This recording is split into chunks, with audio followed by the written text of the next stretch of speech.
Hi, welcome to virtual orientation for the Octane SL 273 toy hauler by Jayco. We're going to begin the tour on the outside of the RV. We're going to start near the front. First thing that we're going to look at is your front storage compartment. We'll open the compartment here. See, there's lots of storage. Most important thing you're going to find underneath here is your manual crank for your electric tongue jack and the manual crank for your stabilization jack. Your stabilization jacks are located at the four corners of the RV, and they should never be used to level your trailer. You should get your trailer pretty much level and then snug these up to the ground or any blocking. Speaking of blocking or stabilizing, it's always a good idea to carry some wood or whatever it is that you're comfortable using as blocking.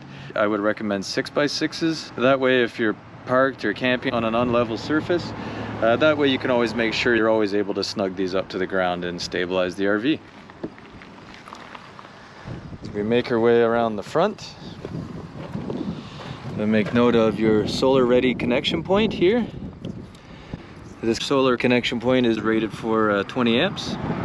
Directly in front of the solar connection point, we have your 20-pound propane storage connected with a crossover regulator. So what that means is you see that the handle of the regulator at the moment is pointing to this tank here.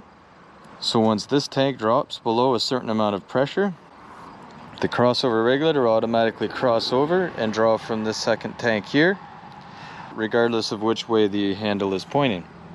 So what that means is, on a cold night, if you have the furnace going and this bottle runs out, you don't have to come out and change anything over. It'll automatically switch over to this bottle so you can stay all snug and warm in your bed and not have to worry about the empty one until the next day. Also at the front here, I just make a brief note of the storage area here. Nice to have that extra bit of storage. As we come along the front, you'll see the electric tongue jack with the extension and retraction button, as well as a nice light. Help you see a little better if you're hitching up at night.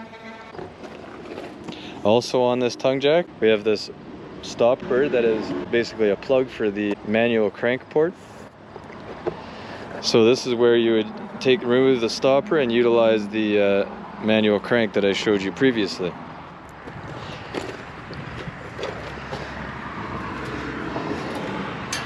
We can find it here. Just want to also show you the safety breakaway switch. The safety breakaway switch is attached to the tow vehicle via the loop end here. If your tow vehicle ever becomes separated from your RV, this pin will be pulled free of the housing, engaging the trailer brakes. That being said, I have seen that this gets stepped on or pulled and gets partially pulled free of the housing, enough to engage the trailer brakes, but not enough for it to be obvious that it has been pulled free.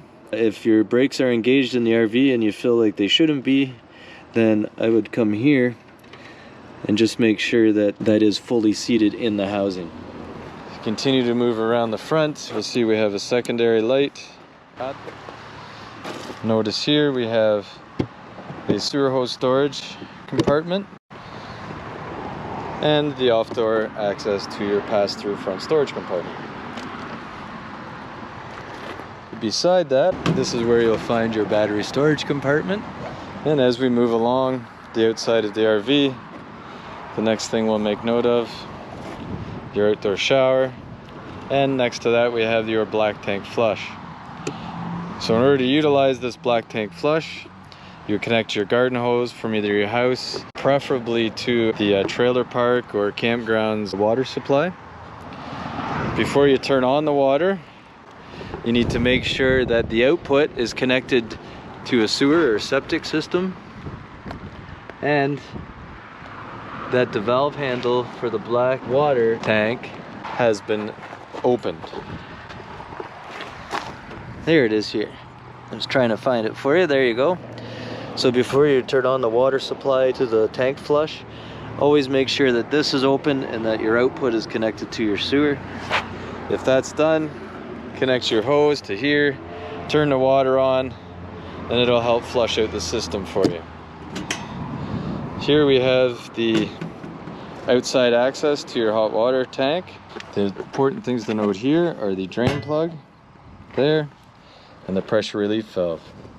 If at any time you're draining the tank, whether it's to winterize or for any other reason, always make sure you open the pressure relief valve before removing the plug. If you don't, it will come shooting out at you pretty good. Don't need anybody losing an eyeball. Directly next to the outside access for the hot water tank, we have your city water connection. Your city water connection is much like the connection from your home to the city water supply. The only difference here is that the water supply connection in this case is a garden hose, and the garden hose will be either coming from your house or from the campground. You connect it to here. As soon as you open that tap, it pressurizes the water system of your RV, just like your connection at your house to the city water pressurizes the water in your home. So once the hose is connected and the tap's open, you can use the water inside the RV just like you'd use the water in your house.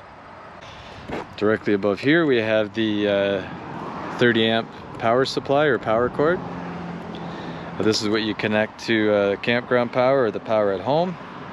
Now, most people don't have a 30 amp receptacle on the outside of their homes, so we provide you with a conversion block to convert from the 30 amp to the 15 amp receptacle, which means you'll be able to have some power, but you will not be able to run the AC. Directly next to that, we have the main input for the cable or satellite TV for the RV here. And down a little bit and to our right, we have the fill point for your potable water or your freshwater tank. Why would you use this if you have the city water connection? Well, if you're ever anywhere that doesn't have a water supply, if you're dry camping somewhere, or you're at a campground that has a water supply but not potable water, and you want to fill your tank with drinkable water, then you can fill the tank ahead of time and use it at the campground, so you don't have to use the water that isn't potable. But basically, to utilize this, you would fill your freshwater tank. Once full, you can pressurize your system the same way you would with the city water connection. The only difference is you use the water pump, onboard water pump. So the onboard water pump will pressurize the system and draw water from the freshwater tank. To drain your freshwater tank, if you don't want to drive with all that water in there, there's the fill point. Here is your drain for the freshwater tank. So as we continue along, we'll come to your ladder access to the roof. In order to utilize the ladder access, you have to remove these pins. 1, 2.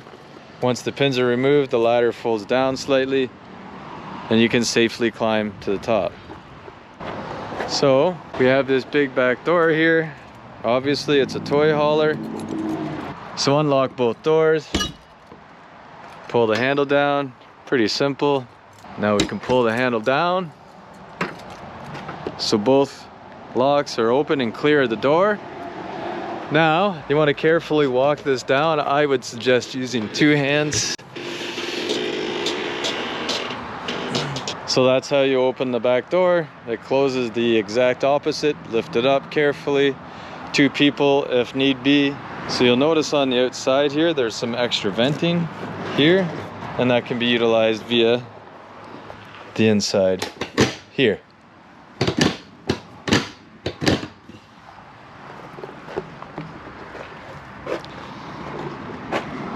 Also on this side of the RV, we have the crank access for your spare tire, and it utilizes the crank in the front storage compartment that I showed you earlier. As we continue along the outside of the RV, we'll make a note of 120 volt power underneath your awning, as well as 2 speakers also under your awning. Those 2 speakers can be used with the stereo that's inside the RV. Let's go inside and take a look and see what we can see. First thing that we see as we come through the door is your load center. This is where you'll find the breakers for the RV, as well as the fuses. The breakers are much like you would see in your home and function pretty much the same way. And the fuses operate the same as they might in your vehicle. Now directly inside the door here, we'll see an important piece of safety equipment, that being the fire extinguisher. Now due to the fact that it's a toy hauler and there's a separate entrance and possibly combustible materials, there is also a second fire extinguisher over there by the rear door. As we make our way fully inside, we'll make note of your thermostat. It's pretty self-explanatory. We have a cool, we can set it to the AC, to just the fan, we can turn it off, or we can turn it to heat. And then on the fan control side, it can be set to auto, high or low, or on, high and low. And if you wish to adjust the temperature, you use this selector knob here. We'll make our way into the bathroom and bedroom area of the RV. Pretty standard bathroom. We have switching for the lights and the fan. Nice corner shower. Lots of storage. Important thing to note in the bathroom is the GFCI for the unit. This GFCI, at the moment, we're not connected to 120 volt power. We're just running out the battery, so it won't function the way it should. Once connected to shore power, you would see, if this was tripped, a red light. With that red light on, some symptoms you may notice would be any plugs near water, like on the counter out here or outside the RV, will not have power. So if you find that some of your plugs outside or on the counter don't have power, come in here, hit the reset button, and see if that maybe fixes your problem. As we come into the main area of the bedroom here, we'll notice that we have a pre-installed bracket. This pre-installed bracket can swivel quite a bit.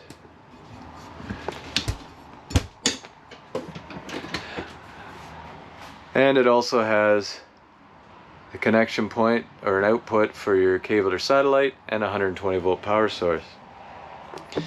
Right below the TV mount, you'll notice that we have the emergency exit for the rear of the vehicle here, or for the front of the vehicle. In order to utilize this, you press down on the black tab, push the red handle over and out, and once you have the handle perpendicular to the wall or the window, you can push the handle fully out of the RV. Once the window's fully out, you can pull this red knob, removing the screen, and you can escape to safety.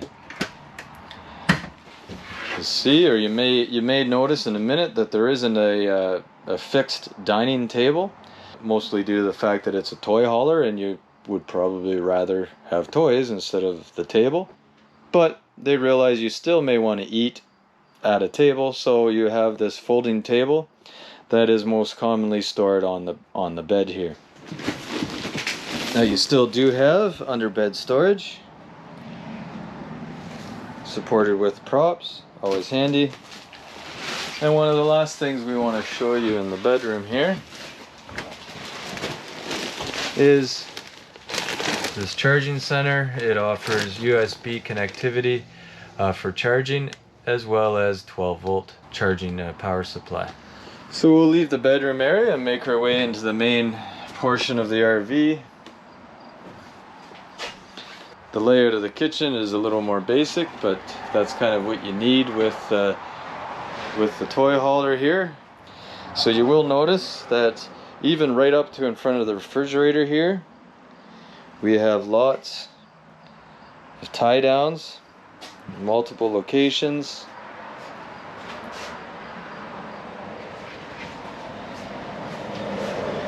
So we have lots of tie downs that can be used to safely stow all your toys. We have the 2-burner cooktop. It's fairly straightforward.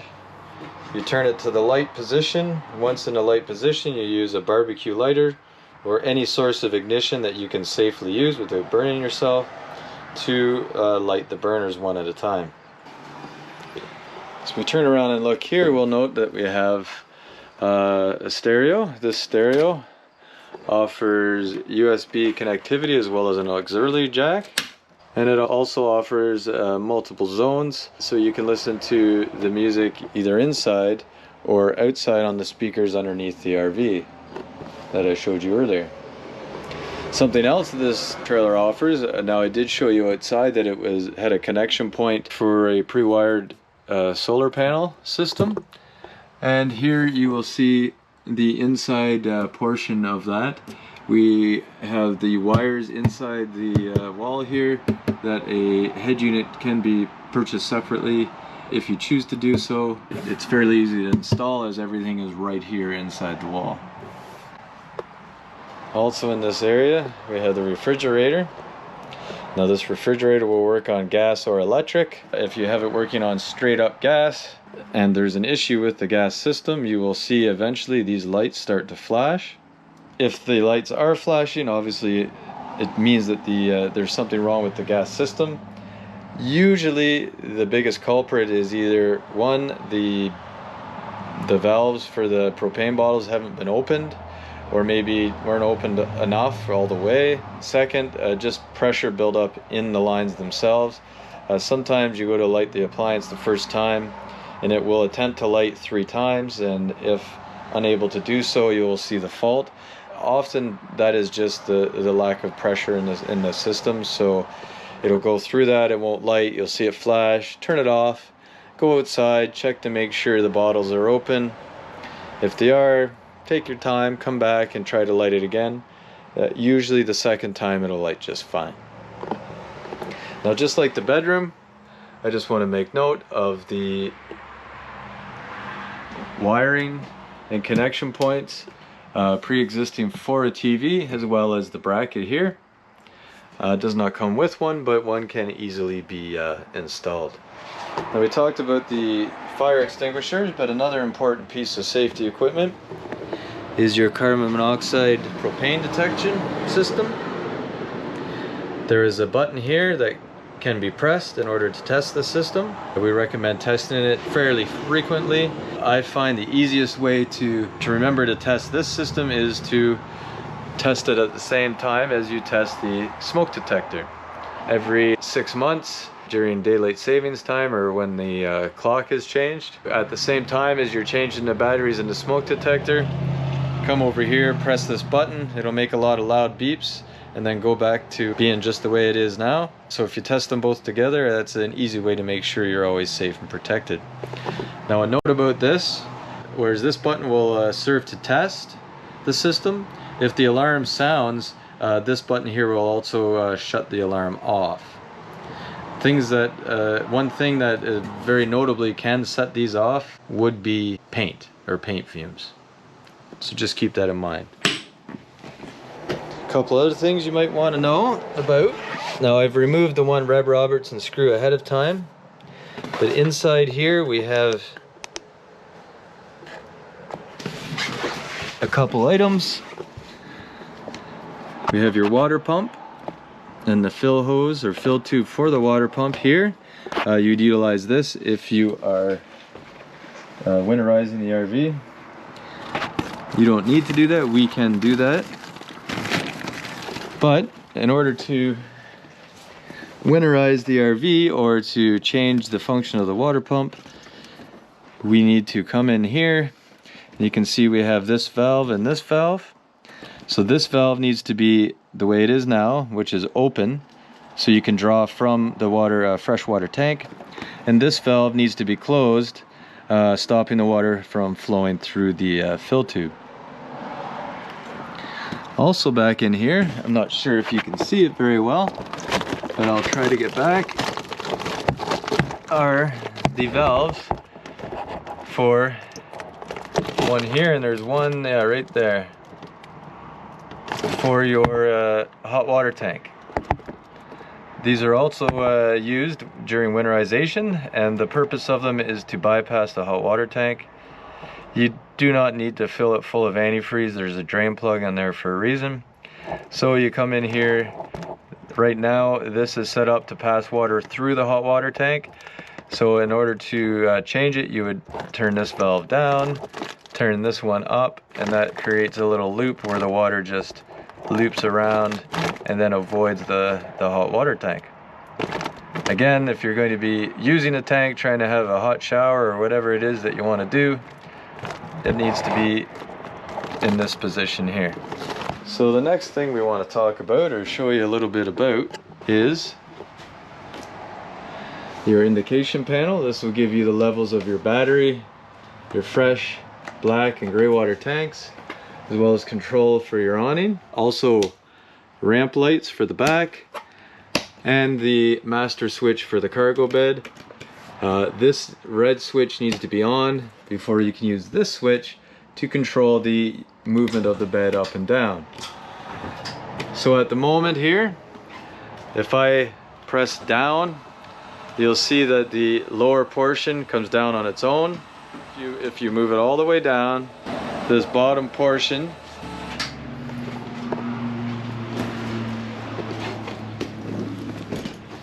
as you can see, you simply flip it up,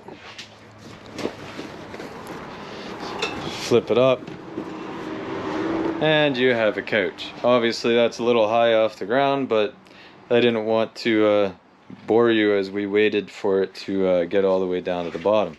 If we want to use the bed, however, we're gonna have to figure out some way to bring that down here, and I'll show you how to do that. So in order to bring that down, we're gonna bring this bottom portion, or the two couch sides, all the way up to the top till it cannot go up anymore. So there we are. There, all the way up. You hear it click, it stops. Now, on this top bunk portion here, we have these pins underneath it. Now don't pull these pins unless this is all the way up. So with this all the way up, you can pull these pins out. There's 4 of them.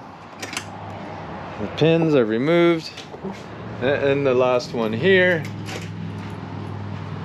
So with these pins all removed, we can go back to using the control. And we're gonna go down, and now you can see that the top portion is now coming down with the bottom. So if we let this just go all the way down, eventually the bunk will stop on its own. And now, there we go. So the bunk is stopped there. So that is as low as that bunk will get. And then the two couch portions will continue a little bit further.